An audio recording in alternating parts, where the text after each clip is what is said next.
যে ছবিটা আমরা তুলে ধরেছিলাম, নর্থ দিনাজপুর, উত্তর দিনাজপুরের গোয়ালপোখর অঞ্চলে 2 পুলিশ কর্মীর ওপর গুলি চলে।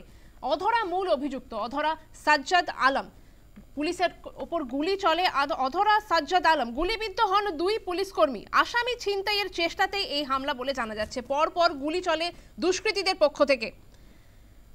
গোয়ালপোখরে পুলিশকে গুলি, অধরা সাজ্জাদ আলম। রাজ্যে ফের আক্রান্ত হতে হলো পুলিশকে লক্ষ্য করে চলে পরপর গুলি। গোয়ালপোখরে গুলিবিদ্ধ হন 2 পুলিশ কর্মী। গুলিবিদ্ধ হন নীলকান্ত সরকার এবং দেবেন বৈশ্য। গাড়ি থামতেই চলে এলো পাথারি গুলি। গাড়িতে ছিল খুনের অভিযুক্ত আসামি। ইসলামপুর থেকে রায়গঞ্জ ফিরছিল গাড়িটি। আসামিকে নিয়ে ফিরছিল পুলিশ ভ্যান। রায়গঞ্জের জেলে ফেরত আনা হচ্ছিল তাকে।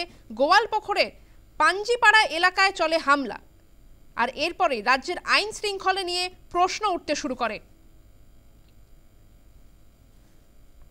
ফোনে রয়েছেন আমাদের প্রতিনিধি অলিভ মিত্র। অলিভ, গতকাল যে ঘটনাটা আমরা দেখেছি, গোয়ালপোখরে আক্রান্ত হতে হয় পুলিশকে, তবে এখনো অধরা অভিযুক্ত, কি আপডেট রয়েছে তোমার কাছে? স্বর্ণালী, যে ঘটনাটি ঘটেছিল গতকাল সেটা কিন্তু খুবই মারাত্মক। যে রাজ্যের মধ্যে 2জন পুলিশ কর্মীকে একজন জেলের মধ্যে থাকা একজন অপরাধী তিনি কিন্তু গুলি করে পালিয়ে গেল এবং এখনো পর্যন্ত এই দুষ্কৃতী সে কিন্তু অধরাই রয়ে গিয়েছে এবং তাকে পুলিশ ধরতে পারেনি। প্রশ্ন উঠছে যে বিষয়টি নিয়ে খুব সাধারণভাবে একটা প্রশ্ন, যে একজন এরকম মানে খুনের অপরাধে অভিযুক্ত তাকে যখন আদালতে নিয়ে যাওয়া হয়েছিল এবং সেই আদালতে বিচার পর্ব শেষ করে যখন তাকে আবার জেলে নিয়ে আসা হচ্ছিল রায়গঞ্জের দিকে, সেই সময় পুলিশ কেন এতটা গা ছাড়া মনোভাব দেখালো? একজন পুলিশ কর্মী যেখানে যেই জায়গায় ঘটনাটি ঘটেছে তার থেকে মাত্র 600 থেকে 700 মিটার দূরে কিন্তু পাঞ্জিপাড়া পুলিশ ফাঁড়ি।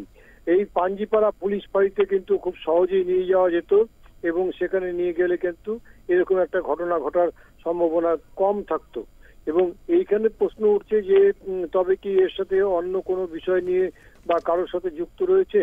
গোটা বিষয়টি পুলিশ কিন্তু তদন্ত শুরু করেছে। পুলিশের বড় বড় যারা আধিকারিক তারাও কিন্তু এসছে, আইজি পর্যায়ে পর্যন্ত তারা এসে গোটা বিষয়টি দেখেছেন এবং যে বিষয়টি আমাদের সামনে কয়েকটি প্রশ্ন উঠছে এই বিষয় নিয়ে, যে প্রথম যে রায়গঞ্জ থেকে এই অপরাধী 3 জনকে মোট একটি পিজন ভ্যানে নিয়ে যাওয়া হয়েছিল। এদের মধ্যে একজন ছিল পুরুষ আর 2 জন ছিল মহিলা। এই ভ্যানের মধ্যে 2 জন আরো মহিলা ছিলেন, তারা কিন্তু ঠিকই ছিল এবং তারা আছেনও এখনো পর্যন্ত। কিন্তু এই পুরুষ যে ছেলেটি সাজ্জাদ আলম, সে কিন্তু এই ঘটনাটি ঘটিয়েছে ইসলামপুর থেকে যখন রায়গঞ্জের দিকে আবার ফিরে আসা হচ্ছিল তখন। ইসলামপুর আদালতে কি তবে সে আগ্নেয়াস্ত্র পেয়েছিল আদালত চত্বর থেকেই? কেন তারপরে আর গাড়ি দাঁড়ায়নি। সেই আদালত চত্বর থেকে যদি এরকম কোনো আগ্নেয়াস্ত্র পায় তাহলে একটা চরম বিপদের বিষয়, যে একটা আদালতের মতন যেখানে বিচার পর্ব চলে সেই চত্বরে কিন্তু তাহলে আগ্নেয়াস্ত্র প্রবেশের ঘটনা ঘটেছে। যদি তা না হয় তাহলে পুলিশের আগ্নেয়াস্ত্র কেড়ে কি মারা হয়েছে, এই একটা বিষয় সামনে আসছে। পুলিশ কিন্তু কোনো বিষয়ই এখনো সামনে আনেনি যে আগ্নেয়াস্ত্র কোথা থেকে এই যুবক পেয়েছিল, সেই বিষয়টি কিন্তু এখনো পর্যন্ত খোলসা করেনি। আমাদের সঙ্গে পুলিশ সুপার ইসলামপুর পুলিশ জেলার সেই পুলিশ সুপারের যা কথা শেষ পর্যন্ত হয়েছে, তিনি পরিষ্কার জানিয়েছেন যে ওই দুষ্কৃতী নিজেই গুলি করেছে এবং গুলি করে চম্পট দিয়েছে।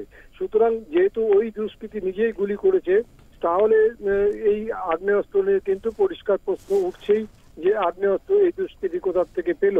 এখন বিষয়টি হচ্ছে পুলিশ কুকুর নিয়ে ওই এলাকা তন্ন করে পুলিশ খুঁজেছে রাতে, কিন্তু পুলিশ কোনো দিশা দেখাতে পারেনি। আর যেই জায়গায় ঘটনাটি ঘটেছে তার থেকে একদিকে কিছুটা দূরেই যেরকম বিহার সীমান্ত রয়েছে, ঠিক অন্যদিকে কিন্তু বাংলাদেশ সীমান্তও কাছাকাছি আছে। এখন দুষ্কৃতী কোন দিক দিয়ে পালিয়েছে বা কি হয়েছে সেই বিষয়টি যেরকম দেখার পাশাপাশি পুলিশ কাছাকাছি জায়গা থেকে কিন্তু সিসিটিভির যে ফুটেজ সেটাও রাতে সংগ্রহ করার চেষ্টা করেছে। পুলিশ কর্মীর শারীরিক অবস্থা সম্পর্কে কি কিছু জানা যাচ্ছে? কেমন রয়েছেন তারা? এবং শিলিগুড়িতে একটি বেসরকারি হাসপাতালে কিন্তু এই দুই পুলিশ কর্মীকে নিয়ে যাওয়া হয় এবং এই দুই পুলিশ কর্মীর দেহ থেকে যে বুলেট ইনজুরির যে জিনিস সেগুলো কিন্তু বের করে দেওয়া হয়েছে।